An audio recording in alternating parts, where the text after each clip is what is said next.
Hello കൂട്ടുകാരെ, ഇന്നിൻ്റെ വീഡിയോയിലേക്ക് എല്ലാവർക്കും സ്വാഗതം. അപ്പോൾ ഇന്ന് ഞാൻ പറയാൻ പോകുന്നത് എന്താണെന്നല്ലേ, അപ്പം നമ്മൾ ചുമയുടെ ഒരു മരുന്നാണ്, ആയുർവേദമാണ്. അപ്പം നമ്മൾ ഇംഗ്ലീഷ് മരുന്നുകളൊക്കെ കഴിച്ച് മാറിയില്ലെങ്കിൽ നമ്മൾ ഈ മരുന്ന് മേടിച്ച് അങ്ങാടിക്കടയിൽ കിട്ടും. അങ്ങാടിക്കടയിൽ നിന്ന് മേടിച്ചിട്ട് നമ്മൾ മിക്സിയിലിട്ട് പൊടിച്ച് നമ്മളൊരു കുപ്പിക്കകത്താക്കണം. എന്നിട്ടത് 4 നേരം കഴിക്കണം. ഓരോ കറണ്ട് വീതം കഴിക്കണം.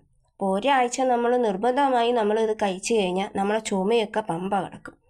കഫമൊക്കെ ഉണ്ടെങ്കിൽ എല്ലാം അറ്റുപോകും. അതുപോലെ തന്നെ നമ്മൾ ഈ വാരിയെല്ലിന് നെഞ്ചിൻ്റെ വാരിയെല്ലിൽ കയറി ഇടയ്ക്ക് കയറി കഫം കിടക്കും. പെട്ടെന്ന് മാറത്തില്ല, ചുമച്ചാലും അങ്ങനെ തന്നെ കിടക്കും. അപ്പം അതുകൊണ്ട് നമുക്ക് ഈ ന്യൂമോണിയൊക്കെ ആയി മാറിക്കഴിഞ്ഞാൽ ഇത് വലിയ ബുദ്ധിമുട്ടാണ്. ചുമച്ചാലും വരത്തില്ല. അപ്പം അതുകൊണ്ട് പിന്നെ അതേ കണക്ക് നീർക്കെട്ടാവും. അങ്ങനെ ഇങ്ങനെയൊക്കെ ആയി കിടക്കുമ്പോൾ നമ്മൾ ഈ അസുഖം അങ്ങനെ കിടന്ന ഈ ചുമയെന്ന് പറഞ്ഞ സാധനം എന്ന് പറഞ്ഞാൽ നമ്മളെ പേടിക്കണം.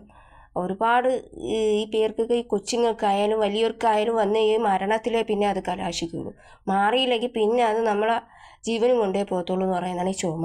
അതുകൊണ്ട് നമ്മൾ എല്ലാവരും ശ്രദ്ധിക്കണം, നമ്മൾ സൂക്ഷിക്കാനുള്ളൊരു അസുഖമാണ് ചുമ. അപ്പം നിങ്ങൾ നിർബന്ധമായി ഇത് അങ്ങാടിക്കടയിൽ കിട്ടുന്ന ഒരു മരുന്നാണ്. അപ്പം അതുകൊണ്ട് 150 പനങ്കൽക്കട്ട്, 50 ചുക്ക്, 50 കുരുമുളക്, 50 ത്രിപല്ലാതി. അപ്പോൾ ഇതെല്ലാം കൂടെ മേടിച്ചിട്ട് നമ്മൾ മിക്സിക്കകത്തിട്ട് പൊടിച്ച് നമ്മളെടുത്തിട്ട് നിങ്ങൾ കഴിക്കാൻ നോക്കണം. അപ്പോൾ അതുകൊണ്ട് നിങ്ങൾ ആരും മറക്കരുത്. അപ്പോൾ ഈ മരുന്നിന് ഞാൻ പരിചയപ്പെടുത്തിയതാണ്.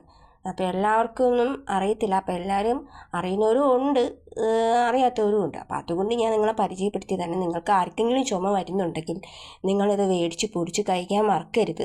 അപ്പോൾ അതുകൊണ്ട് എൻ്റെ വീഡിയോ നിങ്ങൾക്ക് എല്ലാവർക്കും ഇഷ്ടപ്പെട്ടു എങ്കിൽ ലൈക്ക് ചെയ്യണം, സബ്സ്ക്രൈബ് ചെയ്യണം, ഷെയർ ചെയ്യണം. അടുത്ത വീഡിയോയിൽ നമുക്ക് വീണ്ടും കാണാം. Bye bye.